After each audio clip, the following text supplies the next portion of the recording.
ఏమైందనేది ఇక్కడ ఉంది.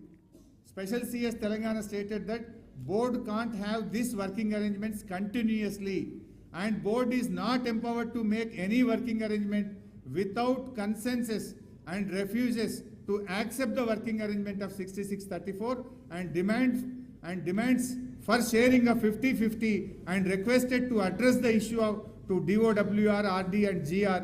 Further, he suggested that in absence of consensus, the decision on water sharing ratio for distribution of water to the states, the working arrangements can be prepared by 3-member committee as per the requirements of both the states. Idantha mana Telangana maatladindi. Deeni meeda vallu emannaru chuddam. After detailed deliberations, the board decided to refer the matter to DOWR RD for decision by the Apex Council. Further, board expressed that in absence of consensus for sharing of water for the current year 2023-24, working arrangements can be made by 3-member committee according to the water requirements of both the states. అంటే 66-34కు consensus రాలేదు. ఈ విషయాన్ని apex కౌన్సిల్కు పంపిస్తున్నాము. మరి ఈ సంవత్సరం తాత్కాలికంగా వాడుకోవడానికి ఒక కమిటీ వేసి రాష్ట్రాల అవసరాల ఆధారంగా వాడుకుందాం.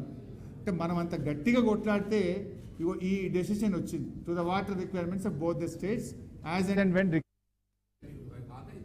అంటే 2023లో అసలు 66-34 లేకుండానే కేఆర్ఎంబి అగ్రిమెంట్ చేసింది.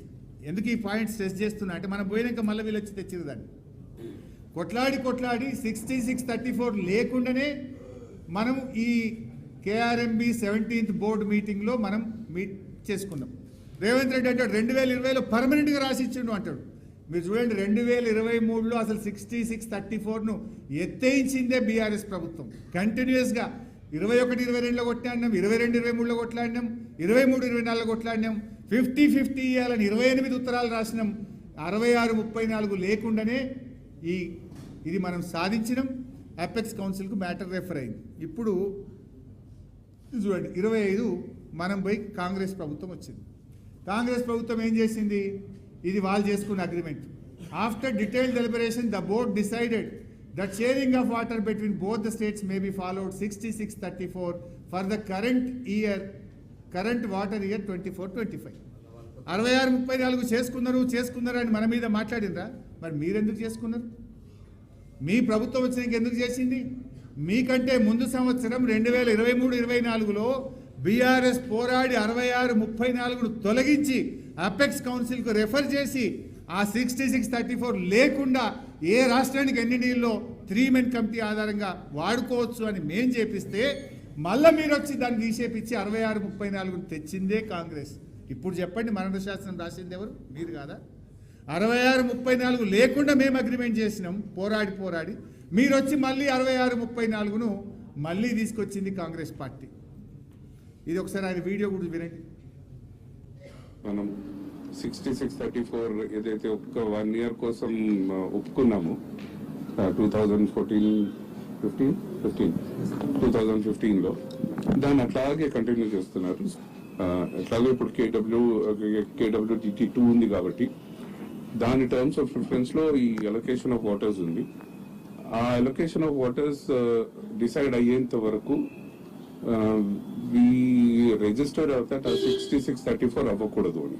బట్ అది అయ్యేంత వరకు అట్లీస్ట్ 50-50 అన్న చెయ్యండి అని మనం ఆల్రెడీ రాసున్నాం. సో కాంగ్రెస్ గవర్నమెంట్ వచ్చినాక ఏం చేసింది? గదే 50-50 అడిగిందా? గదే 6634 సంతకం పెట్టిందా?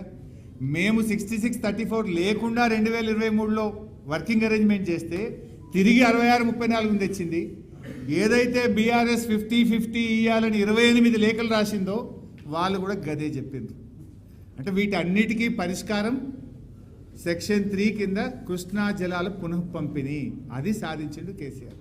ఫస్ట్ ఎపెక్స్లో కొట్లాడి, సెకండ్ ఎపెక్స్లో కొట్లాడి, సుప్రీంకోర్టుకు పోయి కేంద్రం మెడలు వంచి సెక్షన్ 3ని తెచ్చిండ్రు. ఇంకో 6 నెలల్లో సెక్షన్ 3 కింద మన రాష్ట్రానికి మినిమం తక్కువ 500-600 TMCల నీళ్ళు వస్తాయి. అది దీని పరిష్కారం. మరి ఇంతకాలం మీరు చెప్పేదంతా సొల్లే కదా. ఇక అయితే ఈ మధ్య ఇంకోటి మాట్లాడుతున్నారు వీళ్ళు, మాకు తెలంగాణ 71% రావాలి మేము ట్రిబ్యునల్లో కొట్లాడుతున్నాం. వీళ్ళు ఏదో కొత్తగా కనిపెట్టినట్టు 71% రావాలని మేము ట్రిబ్యునల్ ముందు వాదిస్తున్నాము అని మేము పోయినాము, నేనే ట్రిబ్యునల్ కాడికి పోయినా అని ఉత్తమ్ కుమార్ రెడ్డి ఈ మధ్య మాట్లాడుతున్నాడు. అసలు ఇది చూడండి డేటు జూలై 14, 2014 అంటే రాష్ట్రం వచ్చిన 42 రోజులకు, తెలంగాణ ఏర్పడ్డ 42 రోజులకు కేసీఆర్ గారు తెలంగాణకు 69% నీళ్లు రావాలని, దాని ప్రకారంగా సెక్షన్ 3 కింద ట్రిబ్యునల్ ఏర్పాటు చేయాలని 42 రోజులకే కేసీఆర్ రాశారు.